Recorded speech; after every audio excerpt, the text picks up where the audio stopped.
Antonio de Oliveira Salazar's dictatorship, known as the Estado Novo New State, left an indelible mark on Portugal for nearly 4 decades. This article explores the rise, characteristics, and lasting impact of Salazar's authoritarian rule, examining the political, economic, and social dimensions of the Estado Novo era. 1. Salazar's ascension to power. Antonio Salazar, an economist and professor, assumed the role of prime minister in 1932 during a period of political instability in Portugal.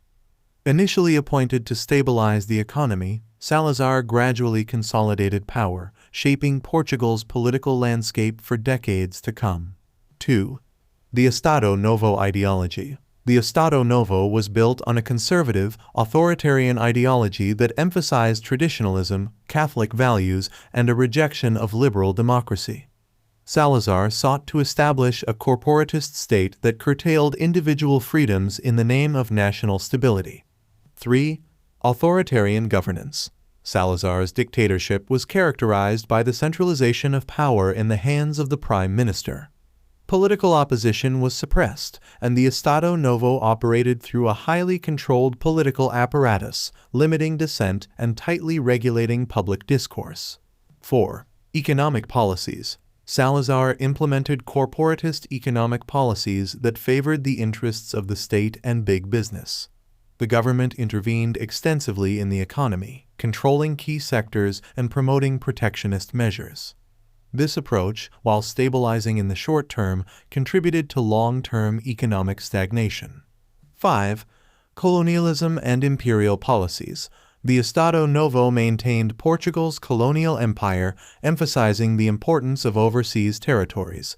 Portugal's African colonies, especially Angola, Mozambique, and Guinea-Bissau, were subject to oppressive rule and exploitation during this period. 6. Social control and censorship. The Salazar regime exercised tight control over society, employing censorship and surveillance to quell dissent.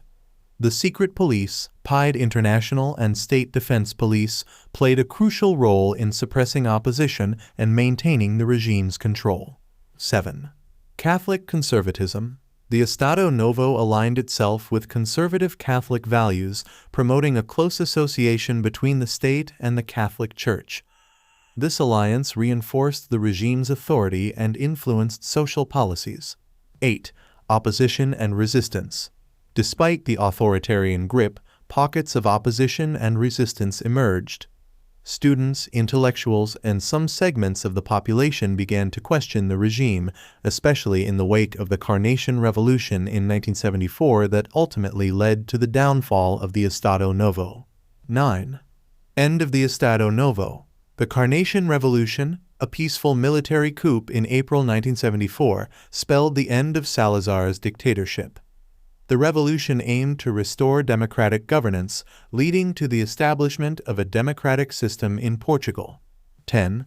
Legacy and reflections. Salazar's Estado Novo left a complex legacy.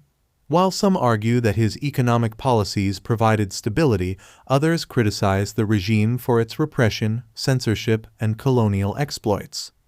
The transition to democracy in 1974 marked a new chapter in Portugal's history as the country grappled with the legacy of Salazar's authoritarian rule. Conclusion. The Estado Novo under Salazar represents a chapter of Portugal's history marked by authoritarianism, economic interventionism, and social conservatism. The regime's enduring impact, both positive and negative, has left an indelible imprint on Portugal's political, economic, and social development, shaping the nation's trajectory well into the democratic era that followed the Carnation Revolution.